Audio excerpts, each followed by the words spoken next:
지금은 말씀 선포 시간입니다. 오늘 설교 제목은 어린아이와 오병이어의 기적입니다. 설교 본문은 요한복음 6장 9절 말씀으로 다같이 합독하시겠습니다. 여기 한 아이가 있어 보리떡 5개와 물고기 2마리를 가지고 있나이다. 그러나 그것이 이 많은 사람에게 얼마나 되겠사옵나이까. 아멘. 다같이 기도하시겠습니다. 사랑과 은혜가 충만하신 아버지 하나님, 오늘도 부족한 중이 말씀 선포 시간에 어린아이와 오병이어의 기적이라는 제목으로 설교하게 하시니 감사합니다. 지금 이 시간 하나님이 우리들에게 말씀하시고 요구하신 것들이 무엇인지 깨닫고 순종할 수 있도록 하늘의 지혜를 주시고 성령님이 도와주시옵소서. 예수 그리스도의 이름으로 기도드립니다. 아멘. 할렐루야. 아멘. 예수님께로 오시니까 다들 기쁘십니까? 네. 간만에 예수님께로 오신 여러분들이 다 감사와 기쁨이 충만한 오늘 하루가 되시기를 바랍니다. 아멘. 오늘은 부활절 제5주이자 어린이 주일입니다. 벌써 이 5월이 시작되었는데 어린이 주일을 맞이한 이 세상의 모든 어린이들에게 먼저 축하를 전하고, 또한 1년 365일 매일매일이 어린이날이 되어 항상 즐겁고 행복한 세상의 모든 어린이날이 되었으면 좋겠습니다. 방금 우리가 합독한 설교의 본문 말씀을 살펴보면 우리는 한 어린아이가 예수님이 행하셨던 오병이어의 기적 사건에 나타난다는 것을 알 수 있습니다. 오병이어의 기적이 있었던 아침, 디베랴의 바다 건너편 한적한 마을에 살고 있던 그 어린아이의 집을 제가 찾아가 보았습니다. 야호! 엄마, 오늘 나는 너무 기뻐요. 무엇이 그렇게 우리 아들의 얼굴에 웃음꽃을 피게 만들었을까? 엄마, 며칠 전에 제가 말씀드렸는데 잊어버리셨어요? 무슨 일이지? 엄마는 잘 모르겠는데. 아이 참, 전에 말씀드렸듯이 오늘 그 유명한 선지자 선생님이 우리 동네에 오신다고 제가 말씀드렸잖아요. 수많은 사람들의 병도 고치시고 기적도 일으키신다는 그분에 대한 소문도 엄마는 못 들으셨어요? 저는 오늘 엄마와 같이 가서 드디어 그분을 만나뵐 수 있다는 그러한 생각에 너무 기쁘거든요. 아, 맞다. 엄마도 가서 그분을 꼭 만나보고 싶었는데 오늘 집에서 꼭 할 일이 있어서 못 가게 됐는데 어떻게 하지? 다음에 오시면 그때 엄마랑 같이 가서 그분을 뵈면 안 되겠니? 아이 엄마, 저는 오늘 그분을 꼭 만나뵙고 싶어요. 그리고 그분이 언제 또 우리 동네에 다시 오실지도 모르는데 엄마, 그럼 저 혼자라도 가서 그분을 만나뵙고 오면 안 될까요? 엄마가 듣기로는 그 선지자 선생님이 가시는 곳마다 그런 때 같은 많은 사람들이 몰려다녀서 어린아이인 너가 혼자 가기에는 좀 위험할 수도 있는데, 아들아, 그분이 우리 동네에 다시 오시면 우리 그때 가서 그분을 꼭 만나 뵙도록 하자. 아니 엄마, 저는 오늘 가서 그 선지자 선생님을 꼭 뵙고 싶어요. 그리고 제가 몇 살인데 그곳에 사람들이 많다고 해서 위험하겠어요? 저를 믿으세요. 제가 엄마의 아들인데 절대로 위험한 행동은 하지 않고 멀리서 그분의 얼굴만 보고 그분이 무슨 말씀을 하시는지 듣고 오겠으니 제발 허락해 주세요. 또 언제 그분이 오실지도 모르는데 그때 다시 오시면 엄마랑 같이 가면 되잖아요. 아, 그래, 알았다. 그래, 엄마는 우리 아들을 믿고 허락해 줄 테니 절대로 사람들이 많이 몰려있는 곳에는 위험하니 가지 않기로 약속하는 거다. 네, 잘 알겠습니다. 약속합니다. 야호! 우리 엄마 최고다. 그럼 엄마가 내가 배고프지 않도록 도시락을 싸줄 테니 잠깐 기다려라. 그리고 엄마는 부엌에서 보리떡을 굽고 조그만 생선을 구워서 아이에게 싸주었습니다. 아들아, 오늘 너의 점심으로 도시락을 쌌으니 배고플 때 먹도록 해라. 취하지 않고 천천히 조심해서 먹고, 오늘은 엄마가 너와 함께 가지 못해서 미안하고, 너는 가서 그분의 말씀을 잘 듣고 엄마에게도 말해주렴. 네, 알겠습니다. 엄마 고마워요. 제가 가서 그분의 말씀도 잘 듣고 어떻게 생기셨는지, 그리고 어떤 기적을 보여주시는지 다 갔다 와서 말씀드릴게요. 그 아들은 엄마에게 인사를 하고 엄마가 정성스럽게 싸준 도시락을 긴 장대에 메고 그 선지자가 오신다는 그 장소를 향해 달려갔습니다. 그 아이가 그 장소에 도착했을 때는 이미 그 근방에 수많은 사람들이 그분의 말씀을 듣고자 모여 있어 그분에게 가까이 다가갈 수도 없었습니다. 그러나 아이는 엄마와의 약속은 까맣게 잊어버리고 그분의 얼굴도 보고 싶고 그분의 말씀도 보고 싶어서 군중 속으로 조금씩 가까이 다가갔습니다. 그때 사람들 사이에서 웅성웅성하는 소리가 들렸습니다. 그것은 먹을 것을 가지고 있는 사람 누구 없습니까? 라는 소리였습니다. 이 소리를 듣자마자 그 어린아이는 손을 번쩍 들고 제가 보리떡 5개와 생선 2마리를 가지고 있습니다 라고 큰 소리로 외쳤습니다. 이에 주위의 모든 사람들이 그 어린아이를 주목하기 시작했고 그 어린아이가 그 선지자 선생님 앞으로 갈 수 있도록 비켜서서 길을 터주었습니다.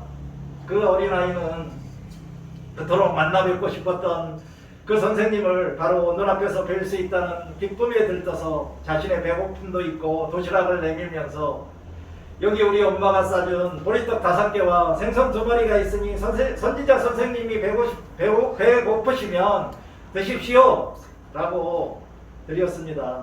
이렇게 이 어린아이는 자신이 가지고 있던 모든 음식인 보리떡 5개와 생선 2마리를 주님께 아낌없이 드렸습니다. 그런데 이렇게 이 어린아이가 드린 조그만 음식이 바로 예수님이 행하셨던 오병이어 기적의 마중물이 되었던 것입니다.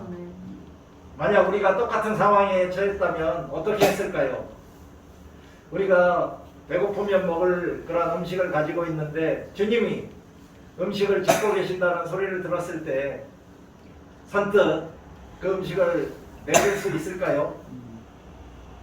다른 각도로 생각을 한번 해봤습니다.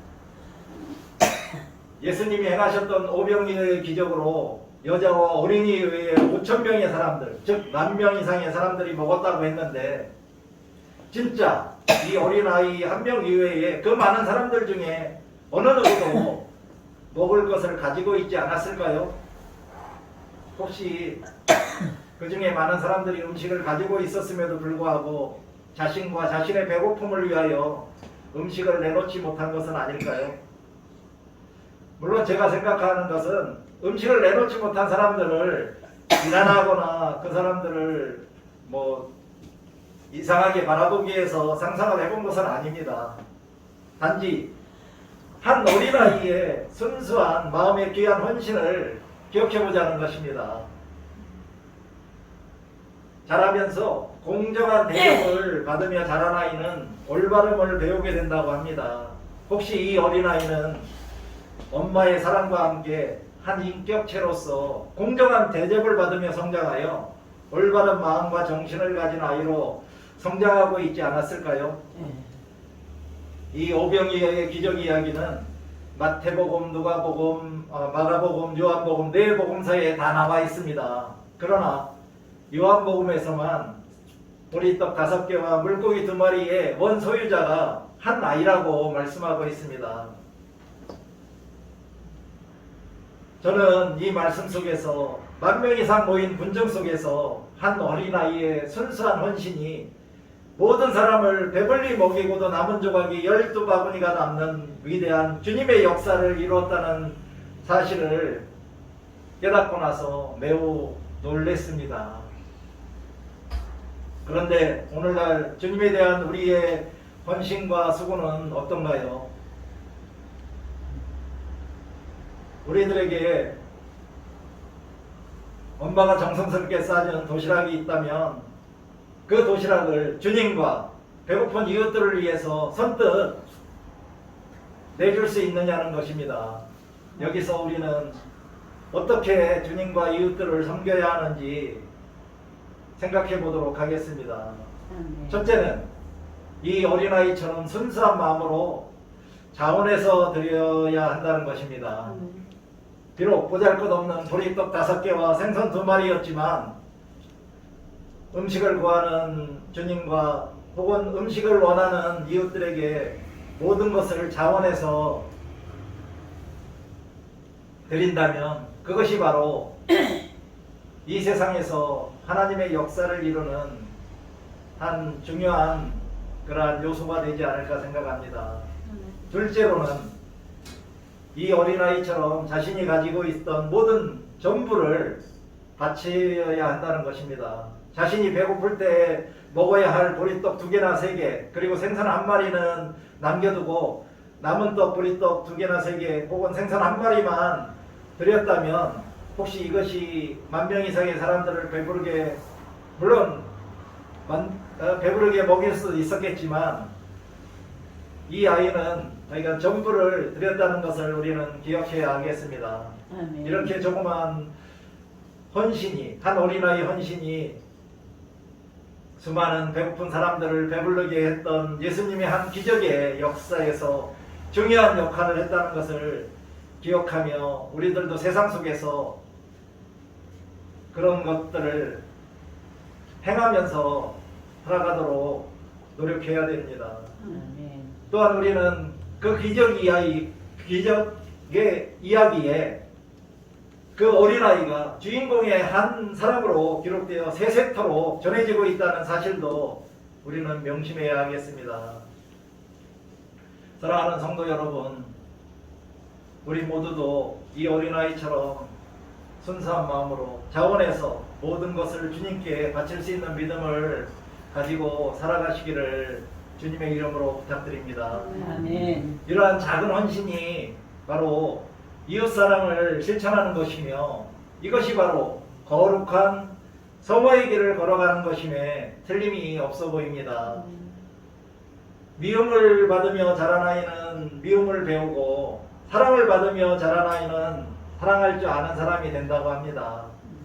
꾸지람 속에 자란 아이는 비난하는 것을 배우고 매를 맞으며 자란 아이는 폭력을 휘두르는 사람이 된다고 합니다. 용서받은 경험이 많은 아이는 남을 용서할 줄 아는 사람이 되고 칭찬을 받으며 자란 아이는 감사할 줄 알게 되고 또한 기도로 자란 아이는 희망을 꿈꾸는 사람이 된다고 합니다. 아멘. 따라서 우리는 어떻게 어린아이들을, 자녀들을 양육해야 할지 정확한 답을 여기서 알 수 있습니다. 우리는 어린아이들과 자녀들을 사랑만 하고 용서하고 칭찬만 하며 또한 늘 기도로 양육해야 한다는 것입니다. 우리는 다른 성경 말씀 속에서도 예수님이 항상 어린이들을 귀하게 대하시고 또한 사랑을 많이 하셨다는 사실을 알 수 있습니다. 예수님은 마태복음 18장 4절에서 누구든지 이 어린아이와 같이 자기를 낮추는 사람이 천국에서 큰 자이고 예수님의 이름으로 어린아이 하나를 영접하면 예수님을 영접함이라고 말씀하시면서 어린아이들의 순수함과 겸손함을 또한 강조하셨습니다. 또한 마태복음 19장 14절에서도 어린아이들을 꾸짖는 제자들에게 어린아이들이 자신에게 오는 것을 용납하고 자신에게 오는 것을 금하지 말라고 하시면서 천국이 어린아이들 같은 사람들의 것이라고 말씀하시면서 아이들을 안수해 주셨습니다. 따라서 우리들도 늘 예수님이 어린아이들에게 하셨던 말씀을 기억하며 살아야 하겠습니다. 그럼 어린아이들이 주로 양육되는 가정이란 무엇일까요? 가정을 가정되게 만드는 기능은 무엇일까요? 그것은 서로 사랑하고 돌봐주고 함께 먹고 자며 생리적 욕구를 채워주고 삶을 나누는 것입니다. 이 모든 기능을 가능하게 하는 한 가지가 있는데 그것이 무엇일까요? 변상규 목사님은 그에 져서 자아상에 취해서 가정을 가정되게 만들도록 가능하게 하는 것은 대화라고 말했습니다. 대화. 대화는 또한 나와 하나님과의 관계, 그리고 나와 다른 사람들과의 관계, 또 나와 자연적인 관계, 또한 나와의 관계는 물론 나와 가족 간의 관계를 형성하는데 매우 중요한 역할을 합니다. 그래서 대화가 잘 통하는 가정을 순기능적인 가정이라 하고, 대화가 잘 통하지 않는 가정을 역기능적 가정이라고 합니다.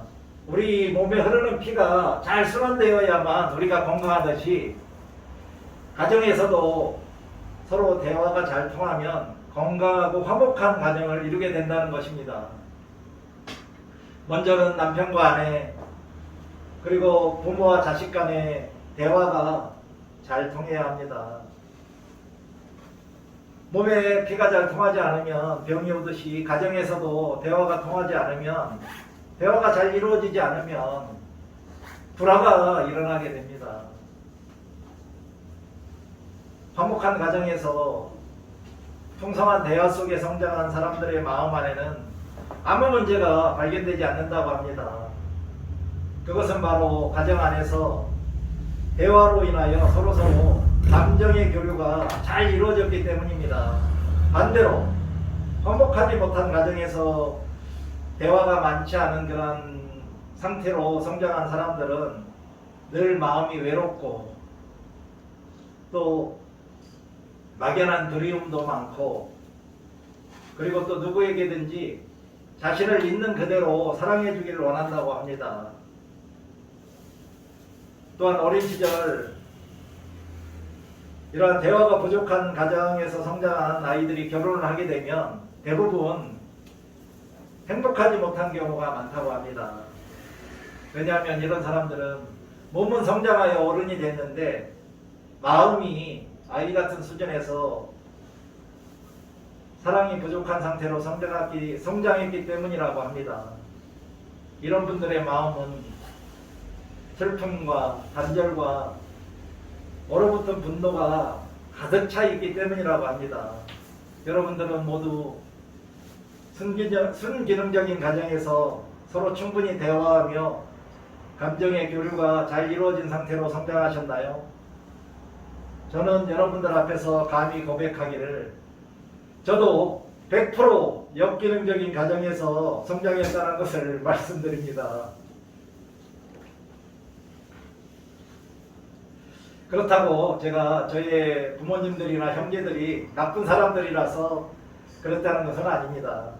그 당시 제가 성장할 때 거의 대부분의 가정들, 특히 농촌들에서는 저희 가정의 형편과 처지와 똑같이 대부분 다 역기능적인 가정이었다는 것을 제가 알게 되었습니다. 그러나 저는 현재 저희 가정에서는 화기애애한 대화와 감정의 교류를 많이 하면서 순기능적인 원만한 가정을 이루며 살려고 최선을 다하고 있습니다. 제가 이 말씀을 드린 이유는 우리가 각자 처한 환경에서 다르게 성장할 수도 있지만 각자 자신의 성장 배경과 자신의 마음의 상태를 하루빨리 파악했으면 좋겠다는 마음에서입니다. 죄송합니다. 그리고 나면 우리가 성장하면서 잘못 형성된 우리의 마음의 상태를 알 수 있고, 그러한 마음은 고쳐서 지금부터라도 행복한 가정을 이룰 수 있다는 것입니다. 결과론적으로 역기능적인 가정에서 성장했지만 순기능적인 가정을 이루어서 모든 자녀들과 또한 부부간의 사랑과 원만한 대화로 건강하고 원만하고 화목한 가정을 이루며 살 수 있게 된다는 것입니다. 사랑하는 성도 여러분, 지금이라도 늦지 않았습니다. 이제 우리의 성장 과정도 한번 살펴보고 우리의 마음 상태를 한번 확인해 보시고, 잘못된 것이 있으면 이제 고치시고 부족한 점이 있으면 채우셔서 행복하고 화목한 가정을 이루어 나가시면 되겠습니다. 아멘. 또한 이러한 행복한 가정에서 자녀들이 성장할 때 장차 하나님의 나라의 큰 일꾼으로, 그리고 이 나라의 기둥으로, 그리고 이웃들에게 존경받는 사회인으로, 또 한 가정에 사랑받는 남편이요 아내요 자녀들에게 존경받는 아버지나 어머니로 성장할 수 있게 되는 것입니다. 이제 잠시 눈을 감고 나는 어떤 상황 속에서, 어떠한 가정에서 성장했고 지금 현재 어떤 존재로 살고 있는지 한번 깊이 생각해 보시고, 앞으로는 어떤 남편이나 아내, 어떤 어머니나 아버지, 혹은 또 어떤 자녀로 살아갈 것인지 아마 다짐해보고 생각해보는 묵상을 하도록 하겠습니다. 사랑과 은혜가 충만하신 사랑의 아버지 하나님, 오늘 어린이 주일을 맞이하여 주님이 행하셨던 오병이어의 기적 가운데서 한 어린아이가 행했던 중요한 역할을 깨닫게 하여 주시니 감사합니다. 우리들도 이 어린아이가 가졌던 순수함과 겸손함을 가지고 주님과 이웃을 섬기며 살게 하여 주시옵소서. 또한 모든 어린이들을 사랑으로 귀하게 대하며 그들을 올바르게 양육할 수 있도록 우리들에게 통찰력과 인내심을 주시기를 간절히 간구합니다. 예수 그리스도의 이름으로 기도드립니다. 아멘.